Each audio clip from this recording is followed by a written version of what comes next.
ये खबर SGT university द्वारा प्रस्तुत की गई है। क्या मुख्यमंत्री के शपथ ग्रहण में पहले वंदे मातरम गाया जा सकता है? क्या राष्ट्रगीत और राष्ट्रगान को लेकर सरकार का कोई तय नियम है? और आखिर क्यों विजय के शपथ ग्रहण समारोह का ये पल पूरे देश में चर्चा का विषय बन गया है? और शुवेंदु अधिकारी आखिर क्यों घिर गए हैं? ये सवाल इसलिए है क्योंकि तमिलनाडु के नए मुख्यमंत्री सी जोसेफ विजय के शपथ ग्रहण समारोह की चर्चा सिर्फ राजनीति की वजह से नहीं हो रही है, बल्कि समारोह में हुए एक खास क्रम ने पूरे देश का ध्यान अपनी ओर खींच लिया है।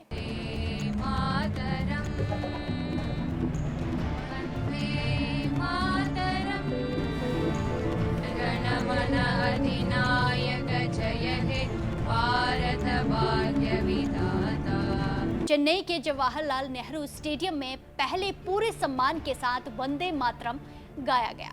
उसके बाद राष्ट्रगान जन गण मन और फिर तमिलनाडु का राजगीत तमिल थाई वाजथू सुनाया गया। अब सवाल उठ रहा है कि क्या ऐसा करना नियमों के मुताबिक है? क्या राष्ट्रगीत और राष्ट्रगान को लेकर सरकार की कोई गाइडलाइंस है? चलिए सभी सवालों के जवाब एक एक करके आपको बताते हैं। चेन्नई में आयोजित इस भव्य शपथ ग्रहण समारोह में हजारों की संख्या में टीवी के समर्थक मौजूद थे। जैसे ही सी जोसेफ विजय मंच पर पहुंचे, थालापति विजय मंच पर पहुंचे, स्टेडियम तालियों और नारों से गूंज उठा। लेकिन समारोह की शुरुआत जिस तरीके से हुई उसने राजनीतिक और संवैधानिक चर्चा को जन्म दे दिया है। समारोह में सबसे पहले वंदे मातरम गाया गया, इसके बाद राष्ट्रगान जन गण मन हुआ और अंत में तमिलनाडु का पारंपरिक राज्य गीत तमिल थाई वाजथू प्रस्तुत किया गया। अब यहाँ सबसे अहम बात यह है कि केंद्र सरकार ने इसी साल जनवरी में एक दिशा निर्देश जारी किया था। गृह मंत्रालय के मुताबिक अगर किसी सरकारी समारोह में राष्ट्रगीत वंदे मातरम और राष्ट्रगान जन गण मन दोनों गाए जाते हैं तो सबसे पहले वंदे मातरम प्रस्तुत किया जाएगा, गाया जाएगा। यानी विजय के शपथ ग्रहण समारोह में जो क्रम अपनाया गया वो केंद्र सरकार की गाइडलाइंस के अनुसार माना जा रहा है। दरअसल केंद्र सरकार इस साल वंदे मातरम के 150 साल पूरे होने का कार्यक्रम भी मना रही है। आजादी की लड़ाई में इस गीत ने लोगों के भीतर देशभक्ति की भावना जगाने में बड़ी भूमिका निभाई थी। बंकिम चंद्र चट्टोपाध्याय द्वारा लिखे गए इस गीत को भारतीय स्वतंत्रता आंदोलन की पहचान माना जाता है। इतना ही नहीं, हाल ही में केंद्र सरकार ने राष्ट्रीय सम्मान के अपमान की रोकथाम अधिनियम 1971 में बदलाव की भी मंजूरी दी है।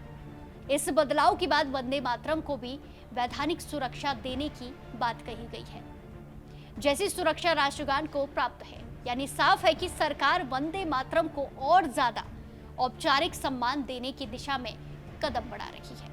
अब बात करें विजय के शपथ ग्रहण समारोह की, तो इस दौरान कांग्रेस नेता राहुल गांधी भी मौजूद रहे।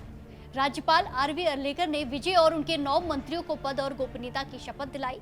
समारोह में अनुभवी नेता से लेकर युवा तक शामिल रहे। हालांकि इस पूरे मुद्दे को लेकर राजनीतिक तुलना भी शुरू हो गई है। क्यों? क्योंकि एक दिन पहले पश्चिम बंगाल में शुवेंदु अधिकारी के शपथ ग्रहण समारोह में राष्ट्रगीत वंदे मातरम नहीं गाया गया था। उस कार्यक्रम में प्रधानमंत्री नरेंद्र मोदी के साथ साथ कई बड़े नेता मौजूद थे। यही वजह है कि अब विजय के समारोह का ये क्रम राजनीतिक बहस का हिस्सा बन गया है, एक मुद्दा बन गया है।